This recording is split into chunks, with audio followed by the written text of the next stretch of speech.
Assalamualaikum warahmatullahi wabarakatuh. Apa kabar Ananda? Semoga selalu dalam keadaan sehat walafiat ya. Amin. Meskipun dalam masa pandemi, kita harus selalu giat belajar dan tetap menerapkan protokol kesehatan dimanapun kita berada.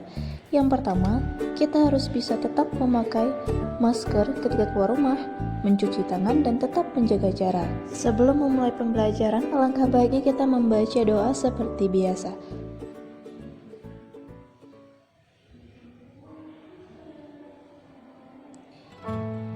Amin. Semoga pembelajaran kita selalu diberkati oleh Allah Subhanahu wa Ta'ala, sebagaimana firman Allah yang dijelaskan dalam Al-Quran. Dan janganlah kamu membuat kerusakan di muka bumi. Sesudah memperbaiki, doalah kepadanya dengan rasa takut dan harapan. Sesungguhnya rahmat Allah sangat dekat dengan orang-orang yang berhubungan dengan baik. Maksud dari ayat ini adalah setiap perbuatan manusia pasti ada balasannya, dan gunakanlah hasil alam sewajarnya saja.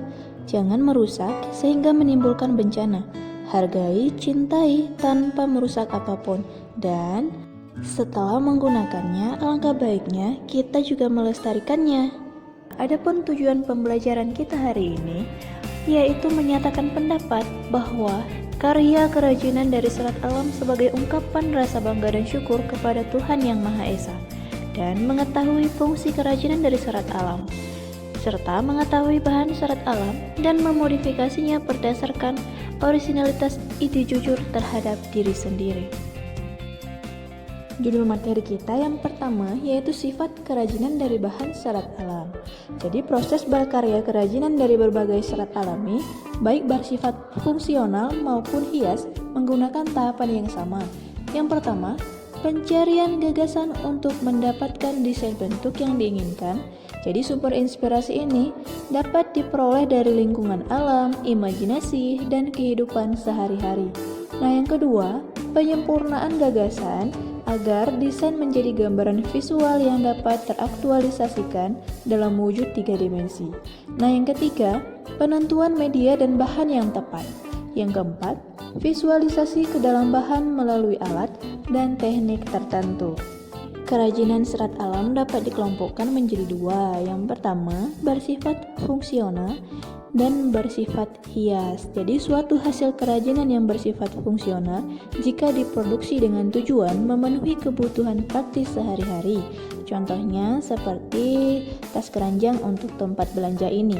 Nah, yang kedua, kerajinan serat alam yang bersifat hias digunakan semata-mata untuk hiasan, seperti contoh gambar ini yang bisa dibuat sebagai hiasan dinding di rumah, dan masih banyak contoh yang lainnya. Selanjutnya, berkarya kerajinan bahan serat alam. Jadi, berkarya ini bukan hanya menciptakan sesuatu yang itu-itu saja, tetapi kita bisa memodifikasi kerajinan yang sudah ada sehingga tercipta inovasi yang lebih menarik. Modifikasi yang dimaksud adalah perubahan bentuk yang tetap mengutamakan aspek fungsionalnya. Jadi, berbagai bahan alam yang telah disediakan oleh Tuhan Yang Maha Esa harus dapat kita olah secara berkelanjutan agar semakin bermanfaat bagi masyarakat secara luas. Tujuan modifikasi adalah untuk menghasilkan produk yang lebih unik, karakteristik, dan estetik sesuai perkembangan masyarakat. Jadi itu dia pembelajaran kita dan penjelasan dari Ustazah mengenai kerajinan dari serat alam. Jadi untuk tugasnya silahkan Ananda amati gambar ini, lalu buatlah 4 soal beserta jawabannya. Nah, ini bisa dikumpulkan melalui WhatsApp pribadi Ustazah. Jadi yang perlu diingat, soal dan jawaban hanya berkaitan dengan gambar yang Ustazah berikan ini. Sebagai contoh yang pertama, bahan apakah yang digunakan dalam membuat kerajinan tersebut? Jawabannya apa gitu. Jadi soal dan jawaban Ananda yang kerjakan. Soal yang 4 itu hanya berbentuk uraian saja ya. Semoga pembelajaran kita dapat berguna bagi diri sendiri dan orang lain. Seperti yang dikatakan dalam Al-Quran, berdirilah kamu maka berdirilah, niscaya Allah akan meninggikan derajat orang-orang yang beriman di antaramu dan orang-orang yang diberi ilmu pengetahuan. Ayat ini menjelaskan bahwa kita tidak boleh bermalas-malasan, karena Allah hanya akan meninggikan derajat orang-orang yang berilmu pengetahuan, dan otomatis itu didapat dengan cara mencari ilmu tanpa ada kata menyerah. Untuk menutup pertemuan kita, alangkah baiknya kita membaca doa seperti biasa.